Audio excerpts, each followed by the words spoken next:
other words, they moved the cemetery from Lower Manhattan, which was the old Dutch cemetery, and they just put all the bones in one of these. So this is the oldest, like going back to 16 something? If you can believe it, you know. Bids or somewhere like that. St. Augustine, probably. That's the oldest settlement. He's How very are those? unphotogenic, this dog. My last dog was a professional model. Well, I really fell in love with that Bo. I remember. Oh, just Bo seeing is the dog. adorable. And then I wanted to get a. She gave me the card. You should have told her to come here. Where'd you run into I didn't. them? Well, I haven't connected. I got the card somewhere, but it didn't have her phone number. I just had an email to a link to a site that has something to do with therapy dogs. Therapy dogs, because Bo is a therapy dog. And then I figured I'd contact them and they'd get me in touch with her because I didn't get her number. I just thought her dog was amazing. Yeah, her But I dog thought she is sort of looked like Kate Blanchett. Yeah, her dog is a rescue, actually. It's a rescue dog. It's amazing. There was something charismatic about that dog. Yeah, that dog is a sweetie. That dog was very badly hurt by a pit bull in a dog run. Oh, really? Yeah, horrible injury. And then the last time I saw Bo, he had an injury to his foot. Whenever I hear stuff like that, I think I start because I really love pit bulls. They're just phenomenal dogs. Well, it depends how they're trained and a lot of stuff. But yeah, they can be wonderful dogs, or they can be complete and total monsters. Yeah, it's just the culture. Well, they're very vigorous dogs, and they have to be. The people have to know how to take care of them and train them and give them enough exercise, all of that. Yeah, I have friends upstate that have a rescue female brindle pit bull. It's just such a sweet Oh, and dog. she's a sweetie. Oh, yeah. David, man, so Beautiful. Well, I have a scar on my leg from a pit bull. Really? My neighbor's pit bull. I was walking out the door of my building and it bit my leg. So that's Just for the no other side. provocation? Well, because the person got a dog that's absolutely inappropriate. How do the vaults work? Oh my God, they're really vaulted. They're really vaults. You go under Yeah. and there are all these marble things. Oh, you saw It's it. kind of like, well, no, I've read that before because I've come here for a couple years now. It says nobody is sure how many people have been interred. A vault can hold multiple remains. Most of them do. Some vaults are empty. Some vaults hold large numbers of remains transferred from abandoned burial grounds in Lower Manhattan. Some records of interments were destroyed early in the cemetery's history, and there have been some removals. A plausible guess would be between 4,000 and 5,000. Wow. James Wow. Monroe was the most famous occupant. He was buried in his son-in-law's vault in 1831, but in 1858, the state of Virginia removed his remains Darling, and you're reburied not them in getting Virginia. any. No.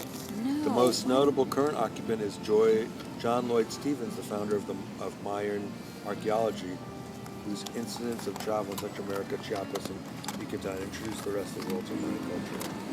James Lennox, whose book collection, along with Pastor Tilton from the New York Public Library, is buried in Savannah as our souvenirs he gave. Yeah, they're both it's different.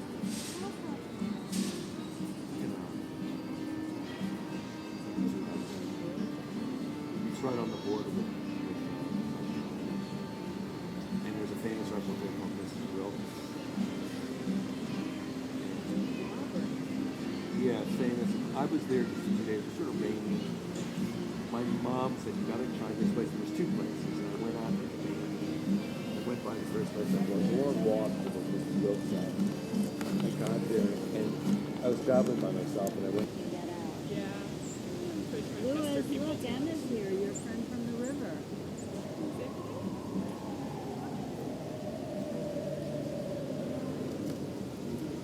Everybody? Louis, look, your friend.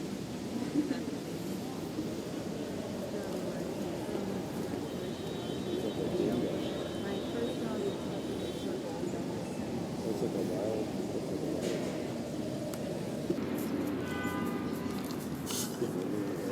Oh, he's a wild poor thing. Poor little Louis. Hello, LD. Thank you. Why don't you join the group? He doesn't have the hip problem. Don't you? He might. Who knows? Who knows? He has aches and pains. 10 is the equivalent of like 70. Well, they now say it's 7 for the first 4 years, and then 6 after. then 4 years after that.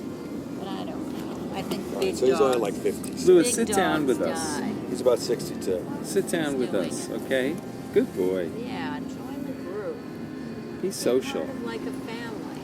Don't go off. As on you your are, own. Louis, as you are. That grumpy face of his. No. He's fine. I don't, and that's another question. Can you imagine, like, Well, okay, you know, the we're going on terrain in vacation these, yeah. I want to go to Islamabad for vacation. Yeah, right. I mean, Are going to start crashing into Right. things. And there were sirens and things flying low and people with ashes and debris walking, walking north. And so then I went home and this friend called me and he was like, I just want to check and see that you're okay because the World Trade Center collapsed. And I was like, Donald, I was just watching it on TV. It's on fire, but it's not collapsed. it didn't But- collapse like an hour later. And he said, like, yeah, but that's when I got home, because I had been watching it for a while. Then I went to the bank. Then I went home, and so he said, turn on your television. I turned on, and I said, I don't have television. He said, yeah, that's because the reception was in the World Trade Center, and it's collapsed. And that's when I realized that both towers had, come down. It was amazing. It was such a beautiful day, too. Oh, so beautiful.